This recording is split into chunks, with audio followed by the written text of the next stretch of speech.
देवी ये सोचकर ही खुश थी कि इतने सालों बाद उसे मंदिर से बाहर जाने मिलेगा।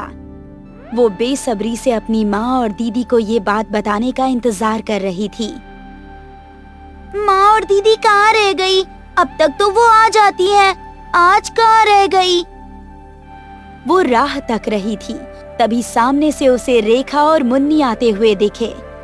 अरे माँ, तुमने आज इतनी देर क्यों लगा दी? अरे वो तेरी बड़ी बहन के स्कूल गए थे। अच्छा ये सब रहने दो और हमारी बात सुनो अम्मा। हाँ हाँ बोलो बोलो। हम दूसरे मंदिर जाने वाले हैं, बड़े मंदिर घूमने। क्या? हाँ माँ, आज सवेरे बड़ी मंदिर के पंडित जी आए थे और हमें विशेष निमंत्रण देकर गए हैं। कह रहे थे कि हमें उनके गांव आकर वहाँ के लोगों को आशीर्वाद देना है। पर तुम अकेले कैसे जाओगी? पंडित जी भी तो हमारे साथ होंगे ना, उन्हें भी तो न्योता मिला है। मुन्नी, तू देवी के साथ रह, हम पंडित जी से बात करके आते हैं। ठीक है माँ। रेखा ने विश्राम गृह का दरवाजा खटखटाया। पंडित जी वहीं आराम कर रहे थे। अरे आओ आओ रेखा, हम सोच ही रहे थे कि अब तक तुम कैसे नहीं आई। देवी कह रही थी कि वो दूसरे मंदिर जाने वाली है। हाँ बिल्कुल सही कह रही थी। इस पूर्णिमा को बड़े मंदिर में बड़ी पूजा है। देवी भी इस भव्य पूजा में शामिल होगी। वो सब तो ठीक है, पर देवी कभी पहले कहीं अकेले नहीं गई है। पर वो अकेली कहाँ है, हम है ना उसके साथ। और वैसे भी एक दिन की तो बात है रेखा, हम सवेरे 6 बजे जाएंगे और सांझ 8 बजे तक लौट भी आएंगे। पर पंडित जी।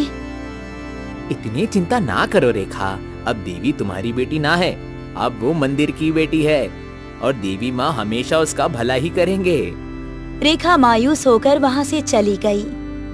रेखा का उतरा हुआ चेहरा देखकर मुन्नी ने उससे पूछा, क्या हुआ माँ? कुछ नहीं। माँ, हमारे उत्सव में जाने से खुश नहीं हो क्या? ऐसा नहीं है बिटिया, हमें तो बस इसी बात की चिंता है कि वहाँ तुम अकेले रहोगी और उत्सव में कितनी भीड़ होती है। अरे अम्मा, अब तुम बिल्कुल चिंता मत करो, हम बड़े हो चुके हैं। देखो, हमारा कद भी लंबा हो चुका है। धत पगलैट। देवी की मासूमियत ही रेखा के चिंता का विषय था। रेखा को हमेशा देवी के लिए डर लगा रहता था, क्योंकि वो उससे दूर थी। घर आने पर रेखा ने ये बात चंदन को बताई। देवी उत्सव में जाने वाली है, बड़े मंदिर। ये तो अच्छी बात है ना। पर वहाँ वो अकेली होगी। अरे तू भी ना रेखा बेफिजूल की चिंता करती रहती है। अकेले कैसे, पंडित जी होंगे और वहाँ वो अतिथि है, बिल्कुल देवी जैसे रखेंगे उसे। आप हमारी चिंता का कारण नहीं समझ रहे। हमको समझना भी नहीं है, बेफिजूल खुद ही सोच सोच कर परेशान होए जा रही है। रेखा की चिंता कोई नहीं समझ रहा था। अगले दिन रेखा देवी को नृत्य सिखाने वाली सुधा से मिलने गई। मैडम जी, क्या आप बड़े मंदिर जाने वाली हैं? हाँ रेखा जी, देवी वहाँ नृत्य करने वाली है। पहली बार वो कहीं बड़े उत्सव में जा रही है, मैं कैसे नहीं जाऊंगी? बहुत अच्छी बात है, कम से कम आप तो उसके साथ होंगी। कल से ही मैं ये बात सोच सोच कर परेशान हो रही थी कि देवी अकेले कैसे जाएगी। आप चिंता मत कीजिए, मैं देवी का बहुत अच्छे से ख्याल रखूंगी। अब जाकर रेखा की जान में जान आई। अब फिलहाल उसे देवी के उत्सव में जाने से कोई ऐतराज नहीं था। पूर्णिमा के सवेरे लगभग 6 बजे पंडित जी, देवी और सुधा जी बड़े मंदिर में उत्सव के लिए निकल गए। उनके वहां पहुंचते ही प्रणाम प्रणाम, स्वागतम माते। वहां के पंडित जी ने देवी और उसके साथ आए हुए लोगों का बहुत अच्छे से स्वागत किया। माते, उत्सव शुरू होने में अभी थोड़ा समय बाकी है, तब तक आपसे निवेदन है कि आप थोड़ा आराम कर लीजिए। देवी और सुधा जी मंदिर के विश्राम घर की ओर चले गए और पंडित जी बाकी पंडितों के साथ उत्सव की तैयारियों में जुट गए। कुछ समय बाद उत्सव शुरू हुआ। देवी माँ की पूजा हुई और फिर देवी का नृत्य हुआ। देवी का नृत्य देखकर आसपास के सारे लोग आश्चर्यचकित थे। नन्ही देवी ने देवी माँ की पूरी कहानी अपने नृत्य से सबको समझाई। देवी माँ की जय, देवी माँ की जय, देवी माँ की जय। देवी माँ की जय हो, देवी माँ की जय, देवी माँ की जय। सुधा जी और पंडित जी भी बहुत खुश थे। नृत्य के बाद नन्ही देवी को देवी माँ को लगाया हुआ भोग खाने में मिला और उसके बाद सभी लोग नन्ही देवी का आशीर्वाद लेने लगे। तुम्हारा कल्याण हो, आशीर्वाद भवा, कल्याण वस्तु। नन्ही देवी खुश थी, पर बहुत दूर बैठे आचार्य जी की नजर नन्ही देवी पर थी। आचार्य जी उम्र में तो लगभग 60 बरस के थे, पर उनकी नीयत खराब थी। वो नन्ही देवी को काम वासना से देख रहे थे।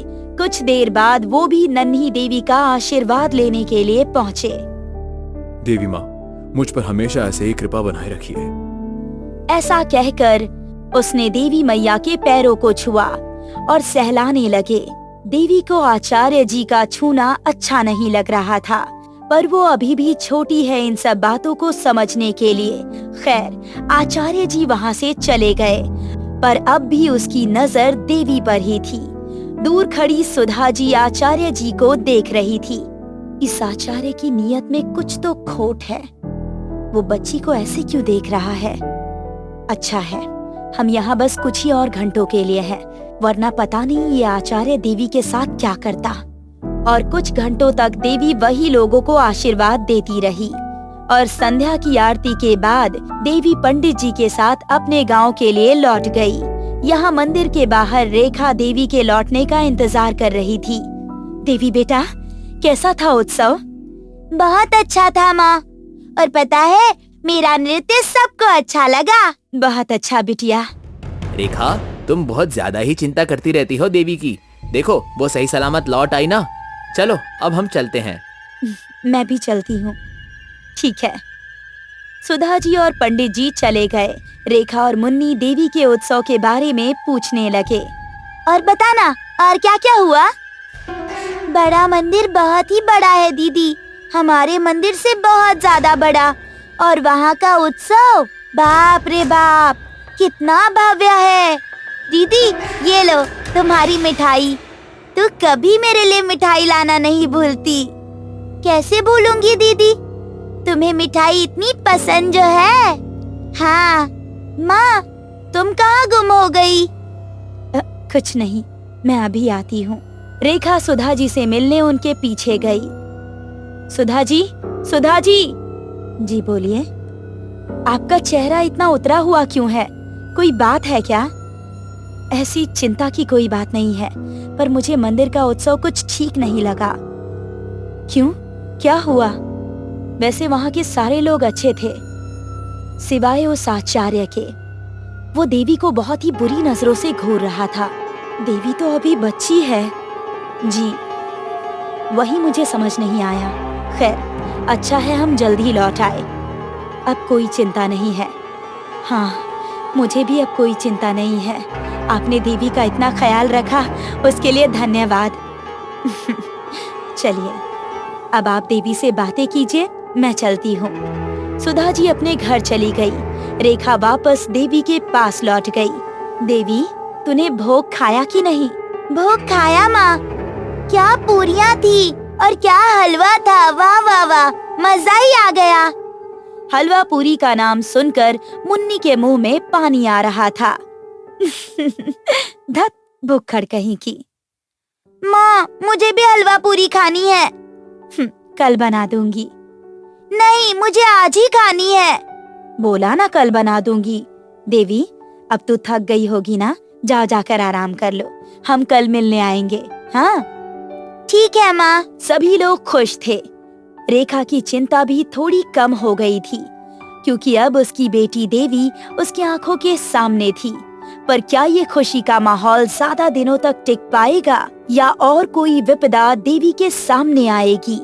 जानने के लिए देखते रहिए हमारा अगला एपिसोड, देवी एक देवदासी।